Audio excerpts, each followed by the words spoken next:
Hi, Jim McAvell here, Gallery Furniture, Houston, Texas. Sorry I didn't make the conference. I'm embarrassed about it, but the needs in Houston are so great, I just couldn't get away, and I want to apologize to everybody at the Progressive Media Group, to the next conference, and most of all to Clint and Jen, who've done such a great job of reaching out to me. I'm sorry I'm not there. I feel terribly bad about it, but I felt like the biggest priority when I got here this morning and people were crying. I had to stay here and help the people of Houston. I was given an award for Top Innovator and Work in the Community. First of all, let me say I don't deserve the award, but I appreciate it very much. As far as Top Innovator, the innovation and work in the community we do is who we are at Gallery Furniture. On August 25th was the first day that Hurricane Harvey hit Houston. I was at this store all day long, and we closed the store Saturday. And then Saturday afternoon, I got hundreds of phone calls calling saying, "Are you open? Are you open? Are you open?" And I was frustrated with myself for closing the store because I felt like we could have done a lot of sales. I felt like the hurricane was going to be a non-event. Little did I know. I slept in the store on Friday night, but Saturday night I went to my house, and it rained very hard all night Saturday night. I got up Sunday morning to go to church. 2 feet of water in the street in front of my house, so obviously I couldn't get out. It took me 4 hours to get out of the house. Went by our Galleria area location. It was flooded in the street, but the parking lot was fine in that furniture store. Then I got on Westheimer and 610, which is the main freeway in all of Houston. And as I came over the first overpass, the cars were coming the other way at me. I knew then that the hurricane was going to be a major problem and the flooding. I got to the store about 12:30 or 1 o'clock. We had hundreds of phone calls from people that were calling that were stranded in their homes, stranded on overpasses, stranded in convenience stores all over town, wanting to know if we could come rescue them. It's not a fact that the government and the first responders did a wonderful job. There was just so much need they couldn't get to all of them. So what happened was we dispatched several of our 24-foot high bobtail trucks with our drivers in them, and we sent out a call on Facebook for volunteers at CDL licenses. A lot of the people literally swam to get to the store and then get in the truck and go rescue people. And we rescued about 200 people on Sunday. We decided to open this store as a shelter for the refugees and our store in Richmond as a shelter for the refugees for Sunday night. And we ended up having about 400 people in each shelter. One of the most poignant points of the entire experience was about 2 o'clock Monday morning after Sunday night. 2 o'clock Monday morning, I was at the front of the store. This little girl walked in. She was 7 years old, Hispanic. Her parents were with her and her uncle. Obviously none of the adults spoke any English. And the little girl was wet like she'd been swimming. I really think they walked up the feeder road with water this high hitting them to come in the store. She was crying and she says, "Cut, can we stay here tonight? Can we stay here tonight?" And that kind of set the tone for the whole thing. We had 400 people here on Sunday, Monday, and Tuesday, 400 people at the other store Sunday, Monday, and Tuesday. And you know, all these reporters from the New York Times and these different broadcast people, ABC, NBC, asked me, how could you have these people in your fancy furniture store and have them lay on your sofas and sleep on your mattresses and eat on your dining room tables? And yeah, I said, what else are we supposed to do? Let them drown?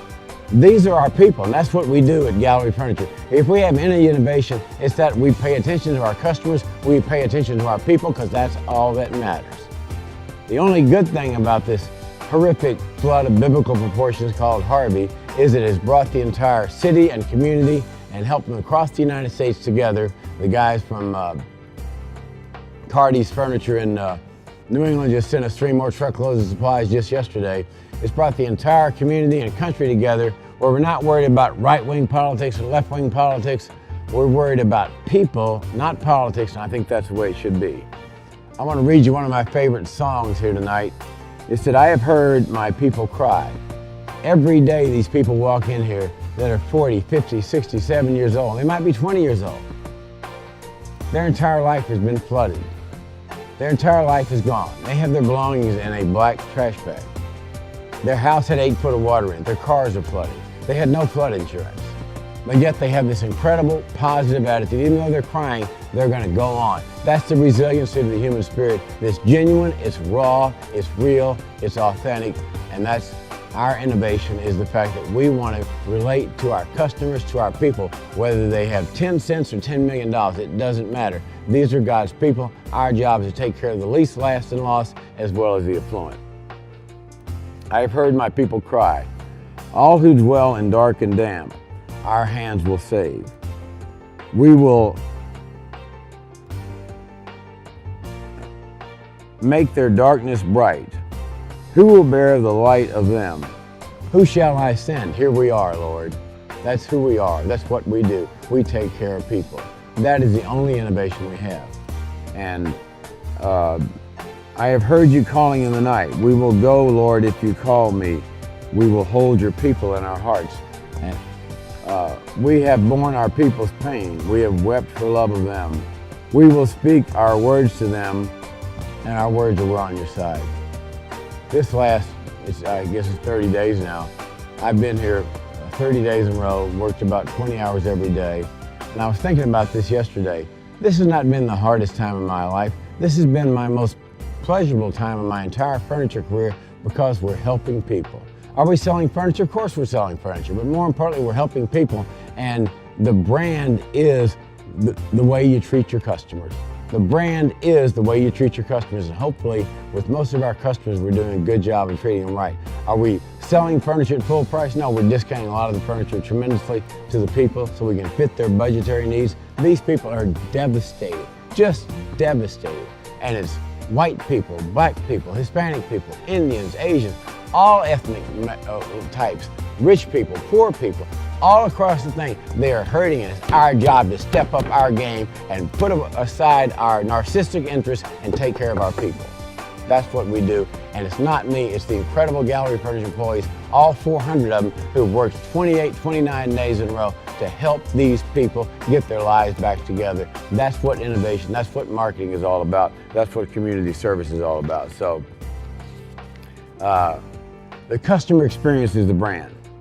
Here's what some customers have said about Gallery Furniture over the last 28 days. One of them said, it's people like you who bring us all together. What better accolades could you get than that? That's better than any amount of money in the world. It's people like you, the Gallery Furniture family, they said, who bring us all together. That's our job. Thank you for everything you do for our community. We are in this community. One of my mentors in life, W. Edwards Deming, he said, we all have a responsibility for the well-being of our community. I take that seriously. He said, we all have a responsibility for the well-being of our community. We take that seriously.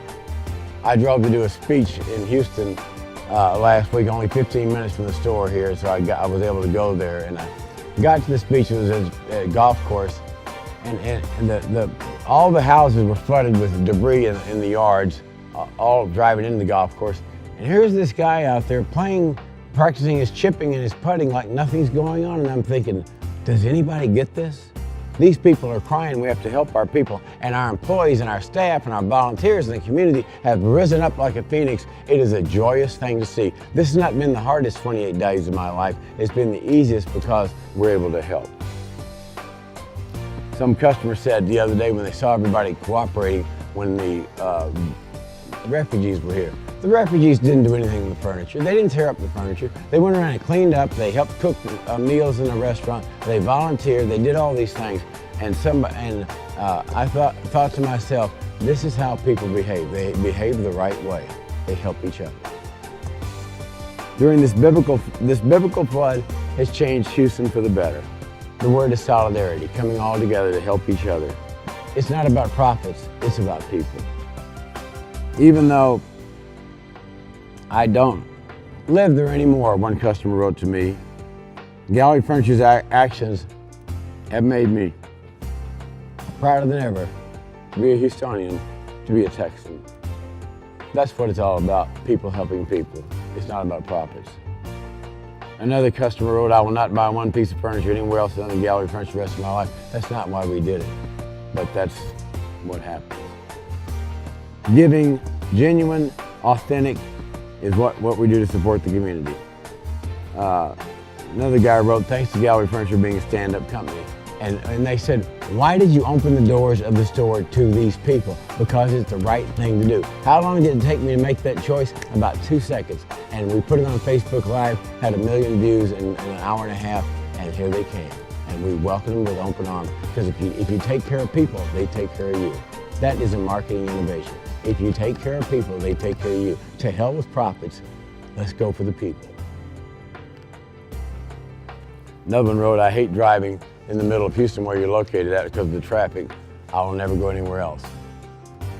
So my message today is thanks to Clint and thanks to Jen for the wonderful invitation and the award. I'm sorry I'm not there, it's my fault. But I had to be here with my people because this is the defining event of our lives. How do we play when the chips are down? Do we come through? Do we help the people? And if we can do that, then 30 years from now, when my great-grandchildren ask me, what did you do during the great flood of 2017? We can say, we helped people. Thank you very much.